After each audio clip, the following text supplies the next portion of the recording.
ದಕ್ಷಿಣ ಕನ್ನಡದತ್ತ ಹೆಜ್ಜೆ ಹಾಕಿದ್ದಾರೆ ಅನ್ನೋದನ್ನು ಅವರೇ ಹೇಳಿದ್ದಾರೆ. ನಮ್ಮಲ್ಲಿ ಕಡಿಮೆ ಇದ್ದಾರೆ, ನಾವು ಅದನ್ನು ಜಾಸ್ತಿ ಮಾಡ್ತೀವಿ ಅನ್ನೋದು ಬಹುಶಃ ಒಂದು ರೀತಿಯಲ್ಲಿ ಬಿಜೆಪಿ ಪಾಳಯಕ್ಕೂ ಕೂಡ ಇದು ಒಂದು ರೀತಿಯಲ್ಲಿ ದೊಡ್ಡ ಸವಾಲಿನ ಪ್ರಶ್ನೆ ಆಗಿರಬಹುದು. ಡಿ ಕೆ ಶಿವಕುಮಾರ್ ಯಾವ ರೀತಿ ಕಟ್ತಾರೆ ಅಂತೇಳಿ. ಯಾಕಂದ್ರೆ ಎಲ್ಲಿ ತನಕ ಬಂಗಾರಪ್ಪನವರಿದ್ರು, ವಿಶೇಷವಾಗಿ ಬಂಗಾರಪ್ಪನವರಿದ್ದಾಗ ಆ ಭಾಗದಲ್ಲಿ ಫುಲ್ ಕಾಂಗ್ರೆಸ್ ಬಹಳ ಇದ್ದದ್ದು. ನಂತರ ಅದು ಬಿಜೆಪಿ ಭದ್ರಕೋಟೆಯಾಗಿ ಯಾವಾಗ ಧನಂಜಯ ಕುಮಾರ್ ಅವರು ಎಂಪಿ ಆಗಿ ಆಯ್ಕೆಯಾದರು, ಆ ನಂತರ ಅಲ್ಲಿ ಒಂದು ಎಂಪಿ ಸೀಟ್ ಯಾವತ್ತೂ ಈ ಕಡೆ ಬಂದೇ ಇಲ್ಲ. ನಿರಂತರವಾಗಿ ಧನಂಜಯ ಕುಮಾರ್, ಆ ನಂತರ ಸದಾನಂದ ಗೌಡರಾಗ್ತಾರೆ, ಆ ನಂತರ ನಳಿನ್ ಕುಮಾರ್ ಕಟೀಲ್ ಆಗ್ತಾರೆ, ಈ ಬಾರಿ ಚೌಟರಾಗಿದ್ದಾರೆ. ನಿರಂತರ ಎಂಪಿ ಸೀಟ್ಗಳು.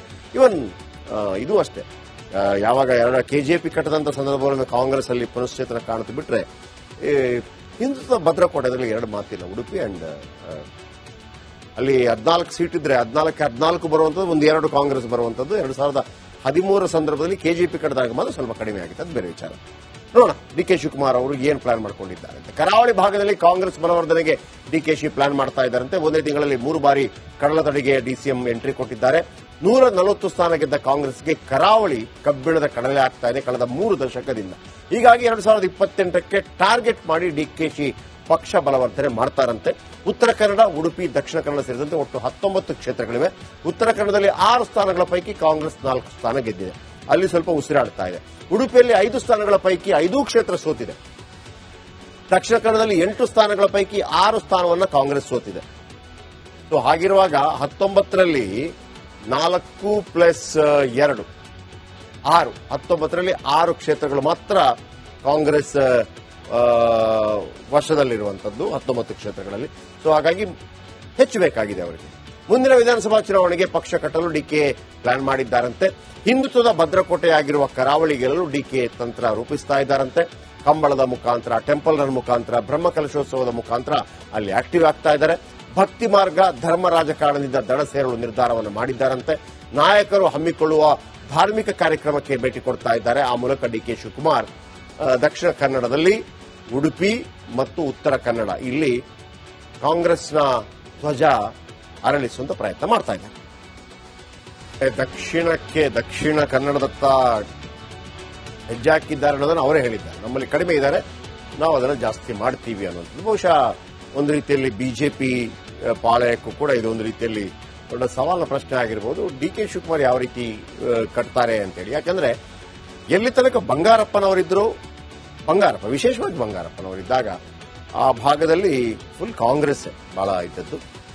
ನಂತರ ಅದು ಬಿಜೆಪಿ ಭದ್ರಕೋಟೆಯಾಗಿ ಯಾವಾಗ ಧನಂಜಯ ಕುಮಾರ್ ಅವರು ಎಂಪಿ ಆಗಿ ಆಯ್ಕೆಯಾದರು, ಆ ನಂತರ ಅಲ್ಲಿ ಒಂದು ಎಂಪಿ ಸೀಟ್ ಯಾವತ್ತೂ ಈ ಕಡೆ ಬಂದೇ ಇಲ್ಲ. ನಿರಂತರವಾಗಿ ಧನಂಜಯ ಕುಮಾರ್, ಆ ನಂತರ ಸದಾನಂದ ಗೌಡರಾಗ್ತಾರೆ, ಆ ನಂತರ ನಳಿನ್ ಕುಮಾರ್ ಕಟೀಲ್ ಆಗ್ತಾರೆ, ಈ ಬಾರಿ ಚೌಟರಾಗಿದ್ದಾರೆ. ನಿರಂತರ ಎಂಪಿ ಸೀಟ್ಗಳು.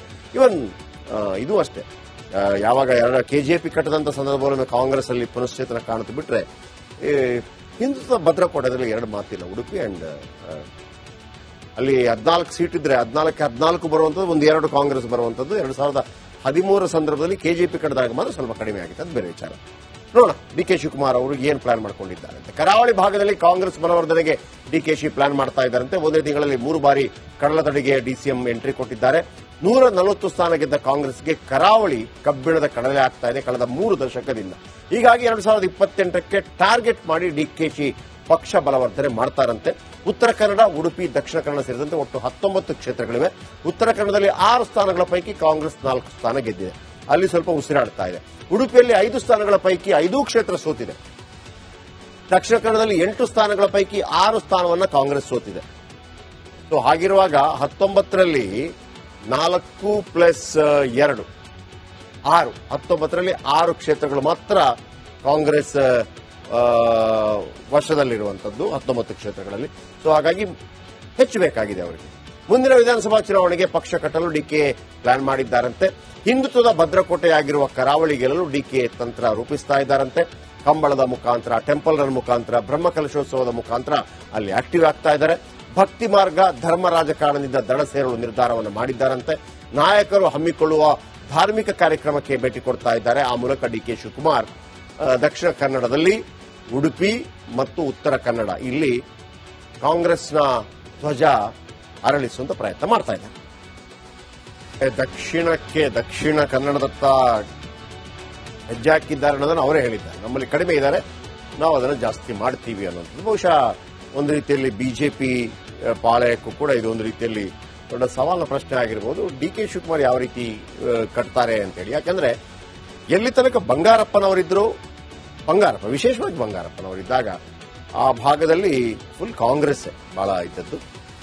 ನಂತರ ಅದು ಬಿಜೆಪಿ ಭದ್ರಕೋಟೆಯಾಗಿ ಯಾವಾಗ ಧನಂಜಯ ಕುಮಾರ್ ಅವರು ಎಂಪಿ ಆಗಿ ಆಯ್ಕೆಯಾದ್ರು, ಆ ನಂತರ ಅಲ್ಲಿ ಒಂದು ಎಂಪಿ ಸೀಟ್ ಯಾವತ್ತೂ ಈ ಕಡೆ ಬಂದೇ ಇಲ್ಲ. ನಿರಂತರವಾಗಿ ಧನಂಜಯ ಕುಮಾರ್, ಆ ನಂತರ ಸದಾನಂದ ಗೌಡರಾಗ್ತಾರೆ, ಆ ನಂತರ ನಳಿನ್ ಕುಮಾರ್ ಕಟೀಲ್ ಆಗ್ತಾರೆ, ಈ ಬಾರಿ ಚೌಟ್ರಾಗಿದ್ದಾರೆ. ನಿರಂತರ ಎಂಪಿ ಸೀಟ್ಗಳು. ಇವನ್ ಇದು ಅಷ್ಟೇ, ಯಾವಾಗ ಕೆಜೆಪಿ ಕಟ್ಟದಂತ ಸಂದರ್ಭದಲ್ಲಿ ಕಾಂಗ್ರೆಸ್ ಅಲ್ಲಿ ಪುನಶ್ಚೇತನ ಕಾಣುತ್ತೆ ಬಿಟ್ರೆ, ಹಿಂದುತ್ವ ಭದ್ರಕೋಟೆಯಲ್ಲಿ ಎರಡು ಮಾತಿನ ಉಡುಪಿ ಅಂಡ್ ಅಲ್ಲಿ 14 ಸೀಟ್ ಇದ್ರೆ 14 ಬರುವಂತದ್ದು, ಒಂದು 2 ಕಾಂಗ್ರೆಸ್ ಬರುವಂತದ್ದು. 2013 ಸಂದರ್ಭದಲ್ಲಿ ಕೆಜೆಪಿ ಕಟ್ಟದಾಗ ಮಾತ್ರ ಸ್ವಲ್ಪ ಕಡಿಮೆ ಆಗಿದೆ, ಅದು ಬೇರೆ ವಿಚಾರ. ನೋಡೋಣ ಡಿ ಕೆ ಶಿವಕುಮಾರ್ ಅವರು ಏನು ಪ್ಲಾನ್ ಮಾಡ್ಕೊಂಡಿದ್ದಾರೆ ಅಂತ. ಕರಾವಳಿ ಭಾಗದಲ್ಲಿ ಕಾಂಗ್ರೆಸ್ ಬಲವರ್ಧನೆಗೆ ಡಿಕೆಶಿ ಪ್ಲಾನ್ ಮಾಡ್ತಾ ಇದ್ದಾರಂತೆ. ಒಂದೇ ತಿಂಗಳಲ್ಲಿ 3 ಬಾರಿ ಕಡಲತಡಿಗೆ ಡಿಸಿಎಂ ಎಂಟ್ರಿ ಕೊಟ್ಟಿದ್ದಾರೆ. 140 ಸ್ಥಾನ ಗೆದ್ದ ಕಾಂಗ್ರೆಸ್ಗೆ ಕರಾವಳಿ ಕಬ್ಬಿಣದ ಕಡಲೆ ಆಗ್ತಾ ಇದೆ ಕಳೆದ 3 ದಶಕದಿಂದ. ಹೀಗಾಗಿ 2028ಕ್ಕೆ ಟಾರ್ಗೆಟ್ ಮಾಡಿ ಡಿಕೆಶಿ ಪಕ್ಷ ಬಲವರ್ಧನೆ ಮಾಡ್ತಾರಂತೆ. ಉತ್ತರ ಕನ್ನಡ, ಉಡುಪಿ, ದಕ್ಷಿಣ ಕನ್ನಡ ಸೇರಿದಂತೆ ಒಟ್ಟು 19 ಕ್ಷೇತ್ರಗಳಿವೆ. ಉತ್ತರ ಕನ್ನಡದಲ್ಲಿ 6 ಸ್ಥಾನಗಳ ಪೈಕಿ ಕಾಂಗ್ರೆಸ್ 4 ಸ್ಥಾನ ಗೆದ್ದಿದೆ, ಅಲ್ಲಿ ಸ್ವಲ್ಪ ಉಸಿರಾಡ್ತಾ ಇದೆ. ಉಡುಪಿಯಲ್ಲಿ 5 ಸ್ಥಾನಗಳ ಪೈಕಿ 5 ಕ್ಷೇತ್ರ ಸೋತಿದೆ. ದಕ್ಷಿಣ ಕನ್ನಡದಲ್ಲಿ 8 ಸ್ಥಾನಗಳ ಪೈಕಿ 6 ಸ್ಥಾನವನ್ನು ಕಾಂಗ್ರೆಸ್ ಸೋತಿದೆ. ಸೊ ಹಾಗಿರುವಾಗ 19ರಲ್ಲಿ 4 ಪ್ಲಸ್ 2 6, 19ರಲ್ಲಿ 6 ಕ್ಷೇತ್ರಗಳು ಮಾತ್ರ ಕಾಂಗ್ರೆಸ್ ವರ್ಷದಲ್ಲಿರುವಂತದ್ದು, 19 ಕ್ಷೇತ್ರಗಳಲ್ಲಿ. ಸೊ ಹಾಗಾಗಿ ಹೆಚ್ಚು ಬೇಕಾಗಿದೆ ಅವರಿಗೆ. ಮುಂದಿನ ವಿಧಾನಸಭಾ ಚುನಾವಣೆಗೆ ಪಕ್ಷ ಕಟ್ಟಲು ಡಿಕೆ ಪ್ಲಾನ್ ಮಾಡಿದ್ದಾರಂತೆ. ಹಿಂದುತ್ವದ ಭದ್ರಕೋಟೆಯಾಗಿರುವ ಕರಾವಳಿ ಗೆಲ್ಲಲು ಡಿಕೆ ತಂತ್ರ ರೂಪಿಸ್ತಾ ಇದ್ದಾರಂತೆ. ಕಂಬಳದ ಮುಖಾಂತರ, ಟೆಂಪಲ್ ರನ್ ಮುಖಾಂತರ, ಬ್ರಹ್ಮಕಲಶೋತ್ಸವದ ಮುಖಾಂತರ ಅಲ್ಲಿ ಆಕ್ಟಿವ್ ಆಗ್ತಾ ಇದ್ದಾರೆ. ಭಕ್ತಿ ಮಾರ್ಗ, ಧರ್ಮ ರಾಜಕಾರಣದಿಂದ ದಡ ಸೇರಲು ನಿರ್ಧಾರವನ್ನು ಮಾಡಿದ್ದಾರಂತೆ. ನಾಯಕರು ಹಮ್ಮಿಕೊಳ್ಳುವ ಧಾರ್ಮಿಕ ಕಾರ್ಯಕ್ರಮಕ್ಕೆ ಭೇಟಿ ಕೊಡ್ತಾ ಇದ್ದಾರೆ. ಆ ಮೂಲಕ ಡಿಕೆ ಶಿವಕುಮಾರ್ ದಕ್ಷಿಣ ಕನ್ನಡದಲ್ಲಿ, ಉಡುಪಿ ಮತ್ತು ಉತ್ತರ ಕನ್ನಡ ಇಲ್ಲಿ ಕಾಂಗ್ರೆಸ್ನ ಧ್ವಜ ಅರಳಿಸುವಂತ ಪ್ರಯತ್ನ ಮಾಡ್ತಾ ಇದ್ದಾರೆ. ದಕ್ಷಿಣ ಕನ್ನಡದತ್ತ ಹೆಜ್ಜೆ ಹಾಕಿದ್ದಾರೆ ಅನ್ನೋದನ್ನು ಅವರೇ ಹೇಳಿದ್ದಾರೆ. ನಮ್ಮಲ್ಲಿ ಕಡಿಮೆ ಇದ್ದಾರೆ, ನಾವು ಅದನ್ನು ಜಾಸ್ತಿ ಮಾಡ್ತೀವಿ ಅನ್ನೋದು ಬಹುಶಃ ಒಂದು ರೀತಿಯಲ್ಲಿ ಬಿಜೆಪಿ ಪಾಳಯಕ್ಕೂ ಕೂಡ ಇದು ಒಂದು ರೀತಿಯಲ್ಲಿ ದೊಡ್ಡ ಸವಾಲಿನ ಪ್ರಶ್ನೆ ಆಗಿರ್ಬೋದು. ಡಿ ಕೆ ಶಿವಕುಮಾರ್ ಯಾವ ರೀತಿ ಕಟ್ತಾರೆ ಅಂತೇಳಿ. ಯಾಕಂದ್ರೆ ಎಲ್ಲಿ ತನಕ ಬಂಗಾರಪ್ಪನವರಿದ್ರು, ವಿಶೇಷವಾಗಿ ಬಂಗಾರಪ್ಪನವರಿದ್ದಾಗ ಆ ಭಾಗದಲ್ಲಿ ಫುಲ್ ಕಾಂಗ್ರೆಸ್ ಬಹಳ ಇದ್ದದ್ದು. ನಂತರ ಅದು ಬಿಜೆಪಿ ಭದ್ರಕೋಟೆಯಾಗಿ ಯಾವಾಗ ಧನಂಜಯ ಕುಮಾರ್ ಅವರು ಎಂಪಿ ಆಗಿ ಆಯ್ಕೆಯಾದ್ರು, ಆ ನಂತರ ಅಲ್ಲಿ ಒಂದು ಎಂಪಿ ಸೀಟ್ ಯಾವತ್ತೂ ಈ ಕಡೆ ಬಂದೇ ಇಲ್ಲ. ನಿರಂತರವಾಗಿ ಧನಂಜಯ ಕುಮಾರ್, ಆ ನಂತರ ಸದಾನಂದ ಗೌಡರಾಗ್ತಾರೆ, ಆ ನಂತರ ನಳಿನ್ ಕುಮಾರ್ ಕಟೀಲ್ ಆಗ್ತಾರೆ, ಈ ಬಾರಿ ಚೌಟ್ರಾಗಿದ್ದಾರೆ. ನಿರಂತರ ಎಂಪಿ ಸೀಟ್ಗಳು. ಇವನ್ ಇದು ಅಷ್ಟೇ, ಯಾವಾಗ ಕೆಜೆಪಿ ಕಟ್ಟದಂತ ಸಂದರ್ಭದಲ್ಲಿ ಕಾಂಗ್ರೆಸ್ ಅಲ್ಲಿ ಪುನಶ್ಚೇತನ ಕಾಣುತ್ತೆ ಬಿಟ್ರೆ, ಹಿಂದುತ್ವ ಭದ್ರಕೋಟೆಯಲ್ಲಿ 2 ಮಾತಿನ ಉಡುಪಿ ಅಂಡ್ ಅಲ್ಲಿ 14 ಸೀಟ್ ಇದ್ರೆ 14 ಬರುವಂತದ್ದು, ಒಂದು 2 ಕಾಂಗ್ರೆಸ್ ಬರುವಂತದ್ದು. 2013 ಸಂದರ್ಭದಲ್ಲಿ ಕೆಜೆಪಿ ಕಟ್ಟದಾಗ ಮಾತ್ರ ಸ್ವಲ್ಪ ಕಡಿಮೆ ಆಗಿದೆ, ಅದು ಬೇರೆ ವಿಚಾರ. ನೋಡೋಣ ಡಿ ಕೆ ಶಿವಕುಮಾರ್ ಅವರು ಏನು ಪ್ಲಾನ್ ಮಾಡ್ಕೊಂಡಿದ್ದಾರೆ ಅಂತ. ಕರಾವಳಿ ಭಾಗದಲ್ಲಿ ಕಾಂಗ್ರೆಸ್ ಬಲವರ್ಧನೆಗೆ ಡಿಕೆಶಿ ಪ್ಲಾನ್ ಮಾಡ್ತಾ ಇದ್ದಾರಂತೆ. ಒಂದೇ ತಿಂಗಳಲ್ಲಿ 3 ಬಾರಿ ಕಡಲತಡಿಗೆ ಡಿಸಿಎಂ ಎಂಟ್ರಿ ಕೊಟ್ಟಿದ್ದಾರೆ. 140 ಸ್ಥಾನ ಗೆದ್ದ ಕಾಂಗ್ರೆಸ್ಗೆ ಕರಾವಳಿ ಕಬ್ಬಿಣದ ಕಡಲೆ ಆಗ್ತಾ ಇದೆ ಕಳೆದ 3 ದಶಕದಿಂದ. ಹೀಗಾಗಿ 2028ಕ್ಕೆ ಟಾರ್ಗೆಟ್ ಮಾಡಿ ಡಿಕೆಶಿ ಪಕ್ಷ ಬಲವರ್ಧನೆ ಮಾಡ್ತಾರಂತೆ. ಉತ್ತರ ಕನ್ನಡ, ಉಡುಪಿ, ದಕ್ಷಿಣ ಕನ್ನಡ ಸೇರಿದಂತೆ ಒಟ್ಟು 19 ಕ್ಷೇತ್ರಗಳಿವೆ. ಉತ್ತರ ಕನ್ನಡದಲ್ಲಿ 6 ಸ್ಥಾನಗಳ ಪೈಕಿ ಕಾಂಗ್ರೆಸ್ 4 ಸ್ಥಾನ ಗೆದ್ದಿದೆ, ಅಲ್ಲಿ ಸ್ವಲ್ಪ ಉಸಿರಾಡ್ತಾ ಇದೆ. ಉಡುಪಿಯಲ್ಲಿ 5 ಸ್ಥಾನಗಳ ಪೈಕಿ 5 ಕ್ಷೇತ್ರ ಸೋತಿದೆ. ದಕ್ಷಿಣ ಕನ್ನಡದಲ್ಲಿ 8 ಸ್ಥಾನಗಳ ಪೈಕಿ 6 ಸ್ಥಾನವನ್ನು ಕಾಂಗ್ರೆಸ್ ಸೋತಿದೆ. ಸೊ ಹಾಗಿರುವಾಗ 19ರಲ್ಲಿ 4 ಪ್ಲಸ್ 2 6, 19ರಲ್ಲಿ 6 ಕ್ಷೇತ್ರಗಳು ಮಾತ್ರ ಕಾಂಗ್ರೆಸ್ ವರ್ಷದಲ್ಲಿರುವಂತದ್ದು, 19 ಕ್ಷೇತ್ರಗಳಲ್ಲಿ. ಸೊ ಹಾಗಾಗಿ ಹೆಚ್ಚು ಬೇಕಾಗಿದೆ ಅವರಿಗೆ. ಮುಂದಿನ ವಿಧಾನಸಭಾ ಚುನಾವಣೆಗೆ ಪಕ್ಷ ಕಟ್ಟಲು ಡಿಕೆ ಪ್ಲಾನ್ ಮಾಡಿದ್ದಾರಂತೆ. ಹಿಂದುತ್ವದ ಭದ್ರಕೋಟೆಯಾಗಿರುವ ಕರಾವಳಿ ಗೆಲ್ಲಲು ಡಿಕೆ ತಂತ್ರ ರೂಪಿಸ್ತಾ ಇದ್ದಾರಂತೆ. ಕಂಬಳದ ಮುಖಾಂತರ, ಟೆಂಪಲ್ ರನ್ ಮುಖಾಂತರ, ಬ್ರಹ್ಮಕಲಶೋತ್ಸವದ ಮುಖಾಂತರ ಅಲ್ಲಿ ಆಕ್ಟಿವ್ ಆಗ್ತಾ ಇದ್ದಾರೆ. ಭಕ್ತಿ ಮಾರ್ಗ, ಧರ್ಮ ರಾಜಕಾರಣದಿಂದ ದಡ ಸೇರಲು ನಿರ್ಧಾರವನ್ನು ಮಾಡಿದ್ದಾರಂತೆ.